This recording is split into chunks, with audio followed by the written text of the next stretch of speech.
Hello everyone, welcome back to Unsarkari. आज हम करने वाले हैं newspaper for 5th of May 2024.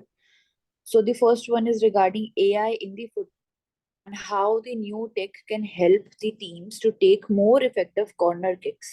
So basically Google का जो डीप माइंड है उसने इंट्रोड्यूस किया टैक्टिक एआई, जो कि एक्सपर्ट एंड टेक्निकल जो इंसाइट है वो प्रोवाइड कर रहा है regarding the corner kicks in the football, जिसमें कि जनरलाइज मॉडल्स बनाए जाएंगे जो कि कोचेस को अलाउ करेंगे और भी ज्यादा बेसिकली अलग अलग कंडीशंस में सैम्पलिंग क्रिएट करने के लिए, ऑल्टरनेटिव प्लेयर सेटअप कैसे रिजल्ट उसका निकलेगा उसको निकालने के लिए।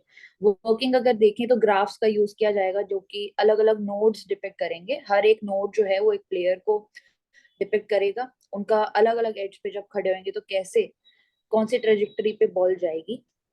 सो बेसिकली ये एग्जांपल है एक न्यूरल नेटवर्क का जो कि इस पूरे ग्राफ को ऑपरेट करेगा। एक न्यूरल नेटवर्क में अलग अलग लेयर्स होती हैं, हर लेयर में डिफरेंट डिफरेंट नोड्स होती हैं एंड ये जो नोड्स होती हैं सारे लेयर्स पे इंटरकनेक्टेड होती है, जिसकी वजह से ये जो पूरा प्रोसेस है मशीन लर्निंग का एंड एआई प्रिडिक्शन का, ये कॉम्प्लेक्स बन जाता है।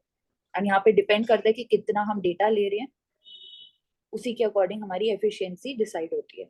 यहाँ पे क्वेश्चन उठता है एथिकल स्टैंडर्ड्स का कि क्या एआई का जो यूज है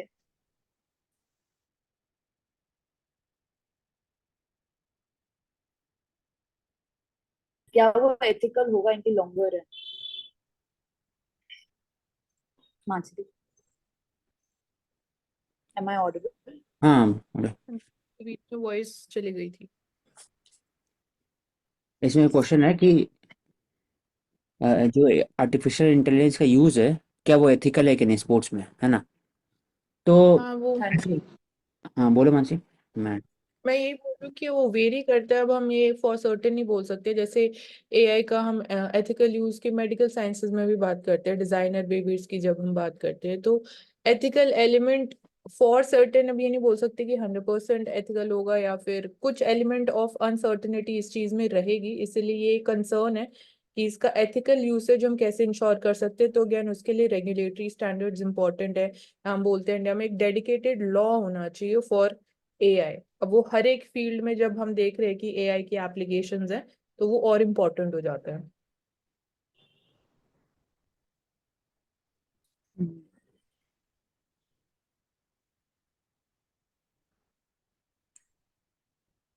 so predictive and generative AI model की बात हो रही है। ग्राफ हम्म, कंप्यूटर डेवलप किया कुछ गया जो कि शो करेगा कि कैसे एआई को यूज किया जा सकता है। इसमें ऐसे बोल सकते हैं, टेक्निकल टेक्सटाइल यूज होता है गेम्स में। टेक्सटाइल यूज होता है, टेक्निकल टेक्सटाइल यूज होता है। उससे क्या होता है, थोड़ा एज मिल जाता है। फॉर एग्जांपल स्विमिंग में, दौड़ने में जूते जो होते हैं, अगर आप एक एयर मैक्स नाइकी का आता है, वो जो हायर लैंड में होता है उसके अंदर में कार्बन फाइबर होता है, जिसके कारण वो दौड़ने में मदद करता है। तो एक तरह से बॉडी को हेल्प कर रहा है वो। तो ये भी आर्टिफिशियल बॉडी को हेल्प कर रहा है। जैसे क्रिकेट में भी हर एक बॉल कैसे फेंका जाता है, हर एक चीज का प्रोडिक्शन होता है।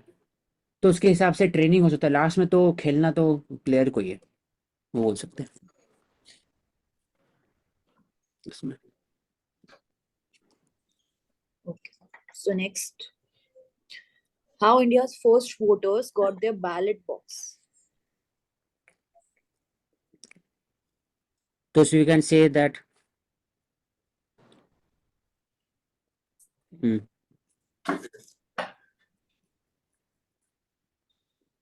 इसमें we can say that first election हुआ था और उसमें बैलेट बॉक्स यूज हुआ था पहली बार। तो जब बैलेट बॉक्स यूज हुआ था, तो गोदरेज कंपनी ने डिजाइन किया था बैलेट बॉक्स को, लॉकिंग मैकेनिज्म था उसमें। और क्योंकि उस समय यूके और बाकी जगह में बैलेट बॉक्स होता था, और बैलेट बॉक्स जो था हर एक कैंडिडेट के लिए अलग अलग था। तो बूथ कैप्चरिंग, लोग को पता चलता था कि किस कैंडिडेट के पास जा रहे हैं वोट करने के लिए। उसके बाद फिर क्या किया कि सिंगल बैलेट बॉक्स, उसके अंदर में पर्ची होंगे, वो डिफरेंट कैंडिडेट के नाम पे टिक करना होगा, ऐसा होता। उसके बाद किया गया। उसके बाद फिर ईवीएम लाया गया, क्योंकि उसके बाद भी बूथ कैप्चरिंग और फिर use of political violence, guns, ये सब यूज किया है इसलिए। तो इसी notice the anomaly, it order the ballot paper to cut smaller and letter on it shifted to the EVM. तो और अभी बैलेट बॉक्स यूज होता है you for election to the office of president, vice president and Rajya Sabha. उसके अलावा सब में EVM use होता है। तो ये इंपॉर्टेंट डिस्टिंक्शन है।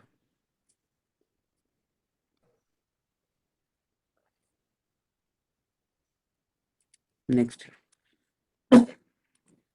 ये उठता है raw Will overseas Raw's operation overseas operation affect ties is this we can say that big five जो फाइव आईज का इन कंट्रीज है US, Canada, UK, Australia, New Zealand, they have एलिज्ड that India के जो अभी रॉ के चीफ है समंत गोयल, उन्होंने approve किया है assassination based on the report on the Washington Post, US based Washington Post.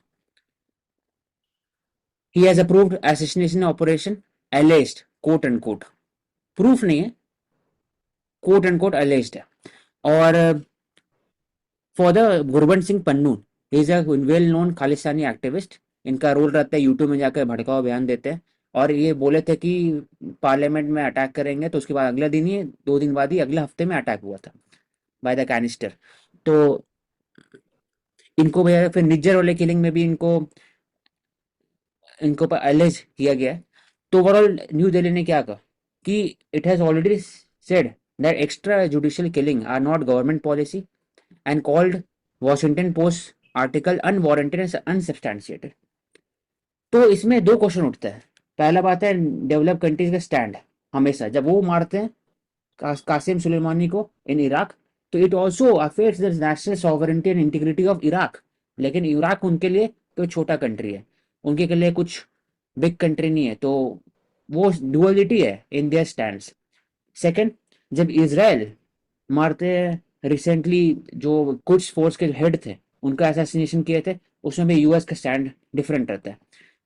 और जहां तक इंडिया का बात है, अभी इलेक्शन चल रहा है, इसी समय वो भी unwarranted article quote and quote alleged through the Washington Post, जो so called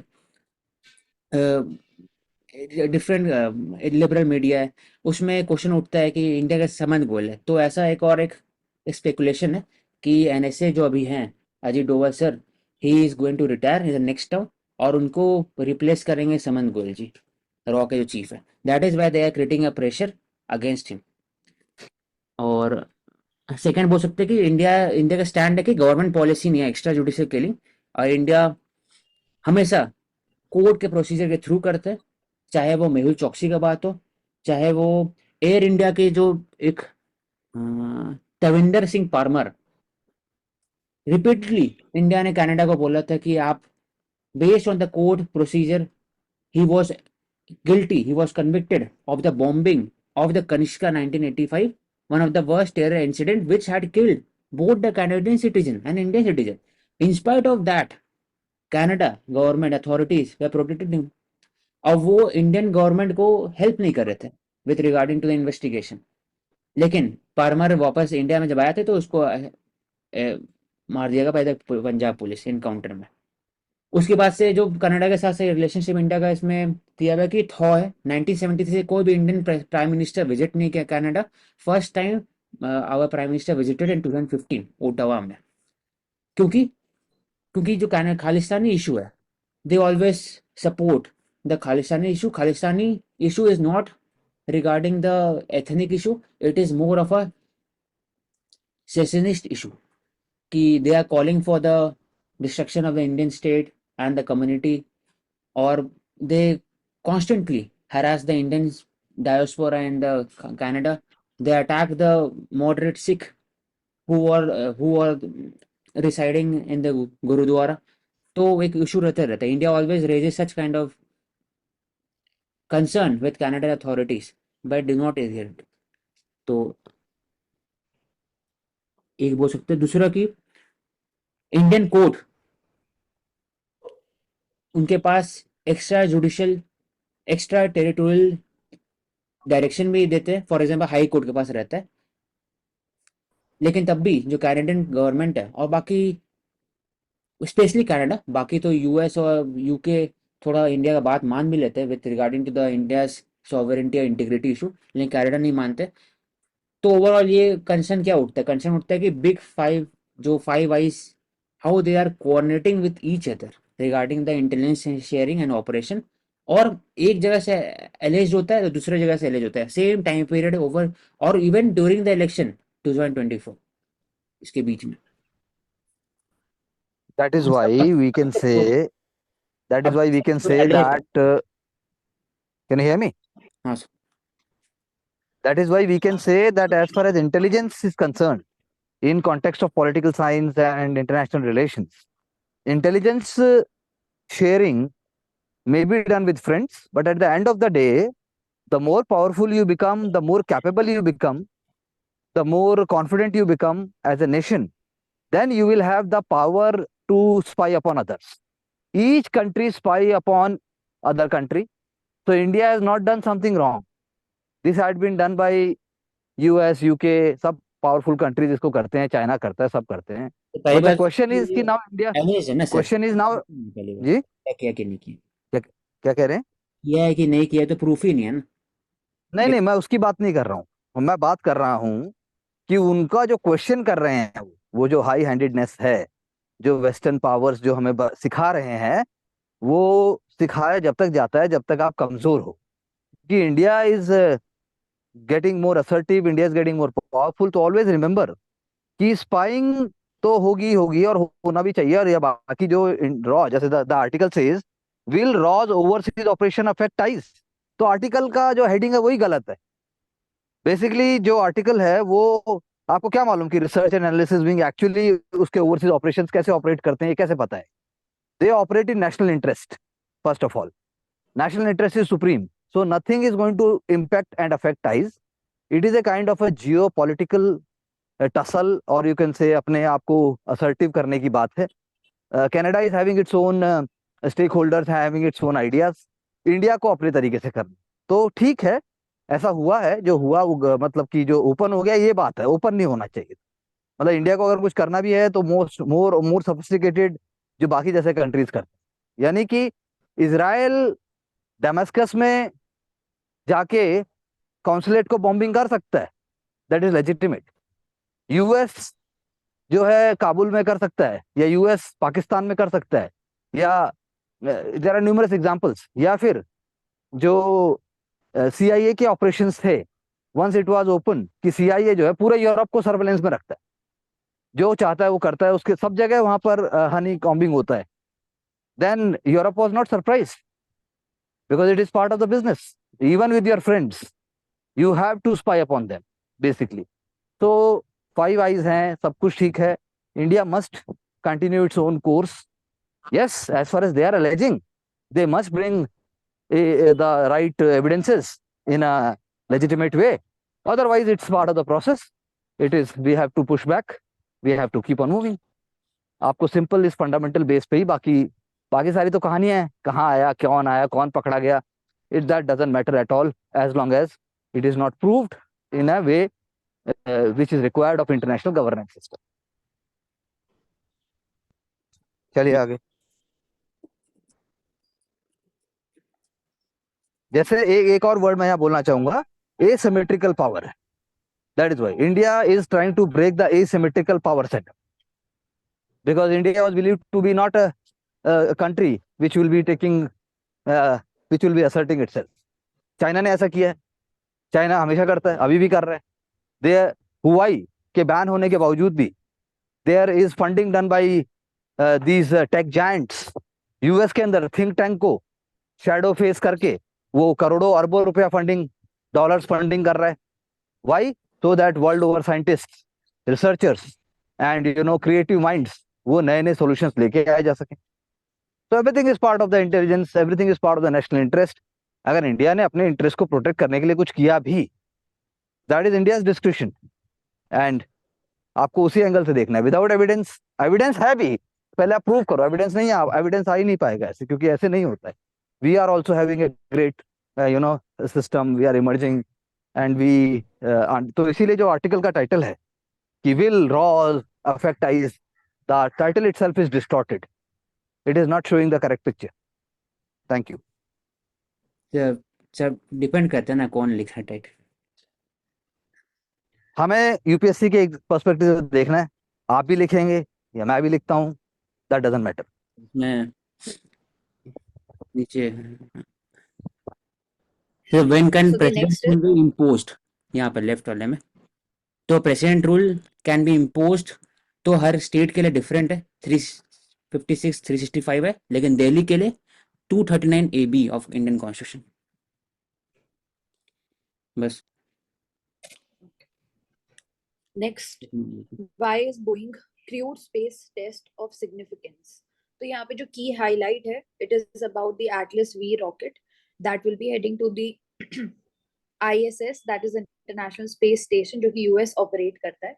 Atlas V rocket की बात करते हैं तो अमेरिका का लॉन्गेस्ट सर्विंग एक्टिव रॉकेट है। एंड यहाँ पे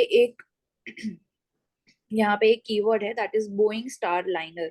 तो स्टार लाइनर होता क्या है? स्टार लाइनर एक ऐसा स्पेस क्राफ्ट होता है जिसको डिजाइन किया जाता है ताकि एस्ट्रोनॉट्स को स्पेस में हम ट्रांसपोर्ट कर पाए, जैसे आईएसएस में यहाँ पे ट्रांसपोर्ट किया जाएगा एस्ट्रोनॉट्स को। तो क्रू कैप्सूल होता है, इसके अंदर सर्विस मॉड्यूल होता है। क्रू कैप्सूल है जो कि रीयूजेबल होता है, सर्विस मॉड्यूल नहीं होता है। 4 मीटर्स तक वाइड होता है एंड 7 एस्ट्रोनॉट्स को अपने साथ लेके जा सकता है। यहाँ पे MCAS सिस्टम की भी बात हो रही है, that is maneuvering characteristics augmentation system, जो कि फ्लाइट कंट्रोल लॉ है बेसिकली, जिसको इम्प्लीमेंट किया जाता है हैंडलिंग के लिए एंड पिच अप टेंडेंसी जो है उसको डिक्रीज करने के लिए, कौन से एंगल्स पे एलिवेशन होएगा उसको डिसाइड करने के लिए। तो इसमें इम्पोर्टेंट ISS की बात, एटलस वी रॉकेट हो गए और बोइंग स्टार लाइनर यस, और ISS। एंड जो ISS है वो लियो ऑर्बिट में, that is 400 kilometres above the earth located है। ISS कोलैबोरेटिव प्रोजेक्ट है between NASA, ESA, JAXA, Canada का जो स्पेस एजेंसी है that, and also the Russian space agency. Hmm next, exports in the labour heavy sector are slowed. तो यहाँ पे 4 sectors की बात हो रही है that are labour intensive, labour heavy sectors, that is textile, then leather, gem and jewellery and marine products. And इनका जो एक्सपोर्ट है दैट हैज डिक्लाइंड बाय 12%। यहाँ पे कंपटीशन देखा जा रहा है, stiff competition from Vietnam and Bangladesh. इसके अलावा ओवरऑल अगर गुड्स एक्सपोर्ट की बात करते हैं तो 3% श्रिंक हुआ है। लेबर इंटेंसिव से यहाँ पे क्या मतलब है? जहाँ ऐसा सेक्टर जिसमें लेबर इनपुट ज्यादा है than the capital input, and most of the developing countries जो हैं वो लेबर इंटेंसिव सेक्टर्स पे काफी ज्यादा डिपेंड करती हैं। इसके बाद अगर बात करते हैं कि ये सेक्टर्स कितना कंट्रीब्यूट करते हैं, तो $7 ट्रिलियन की ट्रेड तक कंट्रीब्यूट करते हैं, that is 1/3 of the global trade. India की करंट मार्केट शेयर की बात करते हैं इन सेक्टर्स में तो 1% है।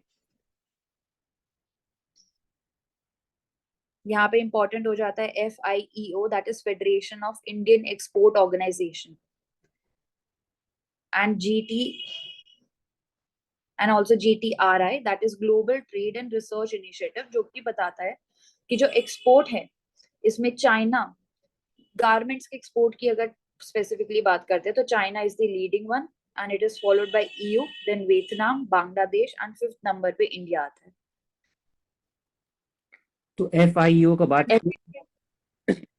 बोलो मत। मैं बोल रही हूँ कि we should have a fair idea about कि इंडिया का जो करंट अकाउंट डेफिसिट है उसका कितना साइज है, मतलब नॉर्मली एवरेज इट तो हमेशा it is more generally close to $10 billion। यहाँ FIO पे which दो is इम्पोर्टेंट 1.2% of GDP अभी currently।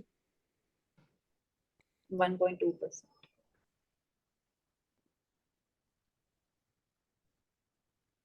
यस, आप ऐड कर रहे थे अबाउट FIEO।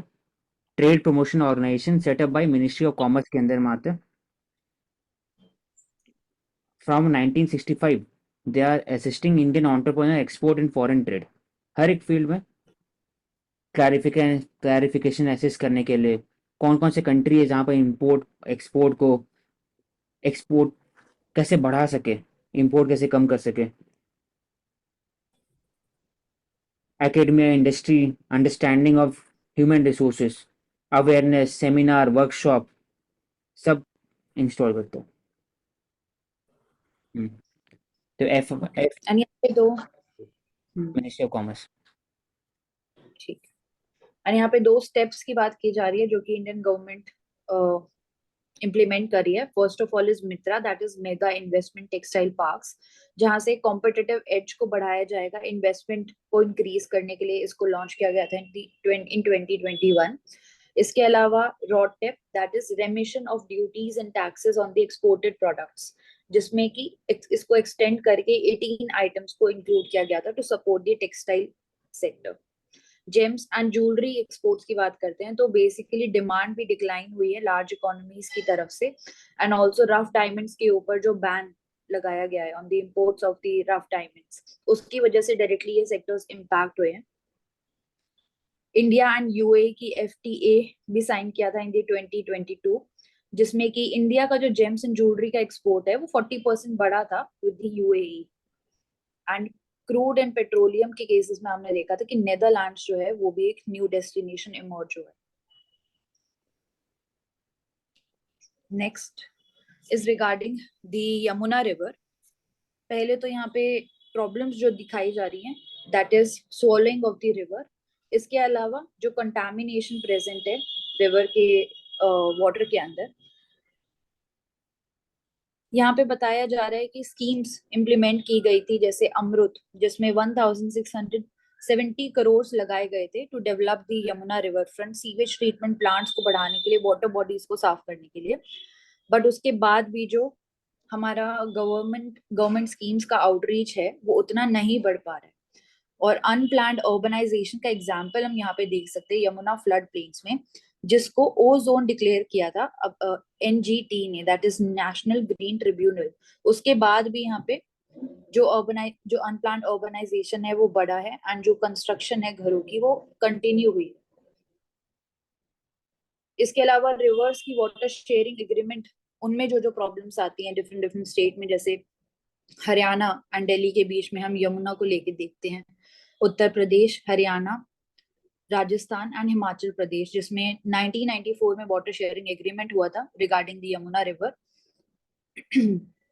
इंपॉर्टेंट रोल आ जाता है यहाँ पे नेशनल इंस्टीट्यूट ऑफ हाइड्रोलॉजी का, सेंट्रल पोल्यूशन कंट्रोल बोर्ड का एंड एनजीटी का।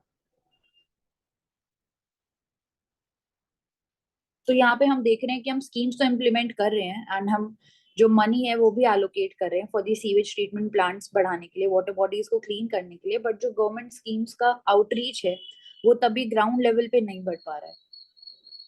तो आप इसके लिए क्या 5 स्टेप्स लेंगे? पहली बार यहाँ पर जो क्वेश्चन उठता है फ्लड प्लेन का क्वेश्चन उठता है, तो mostly all this flood plain are encroached. यहाँ पर घर बनाया जाता है वॉशिंग, कपड़े धोने के लिए, या फिर बाकी सब एक्टिविटीज, ह्यूमन एक्टिविटीज परफॉर्म करने के लिए।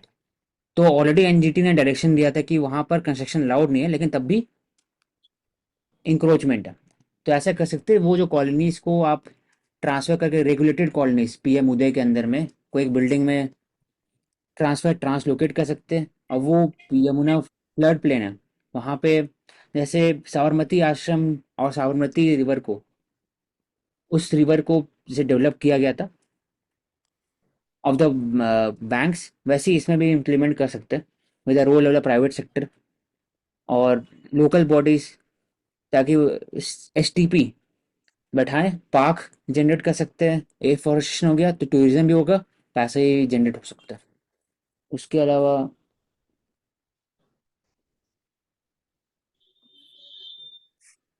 अभी तो इसके अलावा यहाँ पे डेटा भी जैसे दिया हुआ है, आपने बोला अनऑथराइज्ड कॉलोनीज के ऊपर 1799 टोटल कॉलोनीज है in the New Delhi area, and उसमें से 768 कॉलोनीज जो है वो अनऑथराइज्ड है।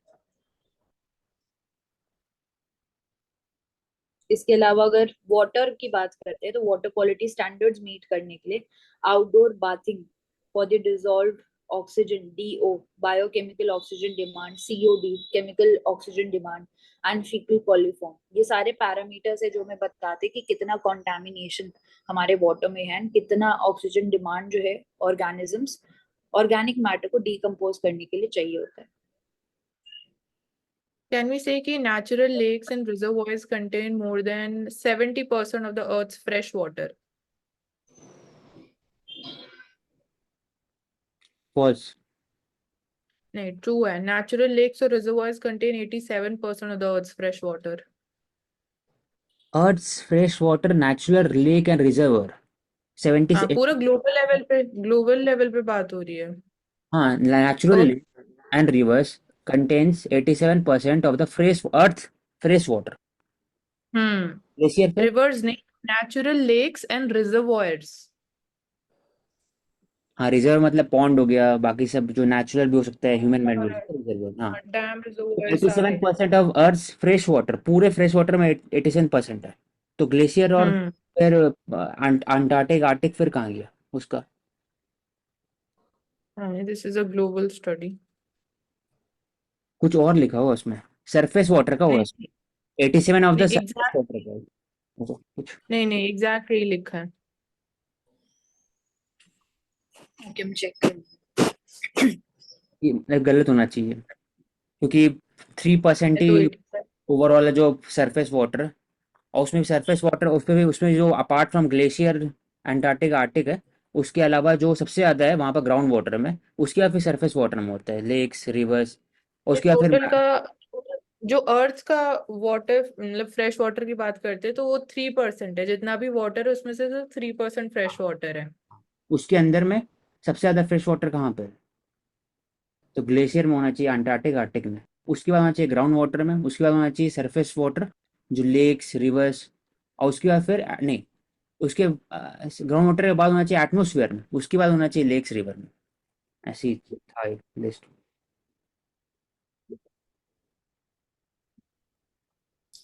So next is regarding Indian students vary of the protests fallout on visas, aid and legal status. तो यहाँ पे बात हो रही है कि जो इंडियन स्टूडेंट्स पढ़ रहे हैं इन दी यूएस, वहाँ पे जो प्रोटेस्ट हो रहे हैं over the geopolitical global situation, जैसे कि इजराइल पैलेस्टीन वॉर जो चल रहा है उसके ऊपर, उसमें वो हेजिटेट कर रहे हैं पार्टिसिपेटिंग, ताकि उनको थ्रेट है कि उनका जो वीजा है, जो लीगल स्टेटस है वहां पे रहने का, वो वापस ले लिया जाएगा, रिवोक हो जाएगा एंड उनका डिपोर्टेशन हो जाएगा बैक टू इंडिया. तो यहाँ पे यूएस की अगर बात करते हैं, इंडियन स्टूडेंट कम्युनिटी के लिए सेकेंड लार्जेस्ट इंटरनेशनल जो स्टूडेंट ग्रुप है वो इंडियन स्टूडेंट्स ही हैं यूएस में आफ्टर द चाइनीज. तो अगर इस सिचुएशन को हम कंपेयर करते हैं इंडिया के साथ, इंडिया एंड जो यूएस का सिचुएशन है regarding the revocation of visas, अगर ऐसे आप प्रोटेस्ट में पार्टिसिपेट कर रहे हैं तो व्हाट विल यू से? उनको नहीं करना चाहिए डायरेक्टली, क्योंकि वीजा कंडीशन में लिखा रहता है कि you can not participate in the protest which is against the in US के स्टेट. जैसे इंडिया में भी सीए प्रोटेस्ट के समय में जर्मन नेशनल थे, वो सीए प्रोटेस्ट में पार्टिसिपेट करे थे, उनका वीजा रिवोक कर गया, वापस भेज दिया गया. तो लेकिन क्वेश्चन उठा था इंडिया का democratic sentiment, values, liberalism question उठ, लेकिन ये सेम चीज अप्लाई नहीं होता यूएस की यूनिवर्सिटी में जहाँ पर एंटी पैलेस्टीनियन प्रोटेस्ट होता है. तो वहाँ पर यूएस के जो गार्ड है, they are standing with the snipers, they are standing with the home guard, और फिर they using also the baton against the protester. तब उसमें जो वीडेम रिपोर्ट है बाकी सब क्वेश्चन नहीं उठते. तो ये दिखाता है कि कहीं ना कहीं स्टैंड जो है जो डेवलप कंट्री का होता है वो अनबायस्ड नॉन पार्टीशन वे में ही रहता है stand, rather than it is slightly skewed towards the western democratic countries. तो इसमें लेकिन माई स्टैंड इज देयर कि कहीं भी आप जा रहे हो, वीजा अगर आपको मिला है तो आप कहीं भी प्रोटेस्ट में नहीं जाओगे, चाहे वो इंडिया में रहे बाहर के नेशनल को, चाहे बाहर में. सेम स्टैंड है. मानसी जी, आप क्या बोलेंगे इस चीज पे? यही सेम चीज ही है, मतलब जो औशक ने बोला. सो next is regarding Gulmohar flower, जिसका साइंटिफिक नेम है डेलोनिक्स रेजिया, एंड ये नेटिव है ऑफ द मेडागास्कर वहां से स्प्रेड हुआ ये दूसरी कंट्रीज में, जैसे कि अफ्रीका की पूरी रीजन में, देन कैरेबियन रीजन में, साउथ अमेरिका में, and also in the large parts of Asia. India में ये आया 1840s में। अगर इसके बारे में बात करें गुलमोहर प्लांट के बारे में, तो फास्ट ग्रोइंग ट्री है, अम्ब्रेला शेप में होता है एंड लॉन्ग स्ट्रक्चर होता है इसका। ज्यादातर वार्म ट्रॉपिकल क्लाइमेट में इसको देखा जाता है, जिसके लिए आइडियल, जो मेडागास्कर का क्लाइमेट है वो आइडियल बन जाता है इसके लिए। डेसिडियस ट्री का एग्जाम्पल है। शैलो रूट सिस्टम है इसका, एंड ऑल्सो IUCN की जो रेड लिस्ट है उसमें लीस्ट कंसर्न की कैटेगरी में आता है। तो इसमें बोल सकते हैं कि इसको ऑल्सो डिफरेंट। इनको रखा जाता है बाकी सब ट्रीज के साथ में। जैसे फॉर एग्जांपल इंडिया में ऊपर में मार्क किया heavy weight banyan, palash and neem. एक सेकंड, हाँ, बैनियन, पलश, नीम एंड पीपल। उनके साथ साथ गुलमोहर का भी रोल है in the myth, folk medicine, wisdom. तो बस next. Next is regarding where the elephants dance. Gond culture की यहाँ पे बात हो रही है, an artist from Patangarh and Mandla. तो फोक कंडीशन है, फोक पेंटिंग इसमें दिखाया गया, गोंड पेंटिंग।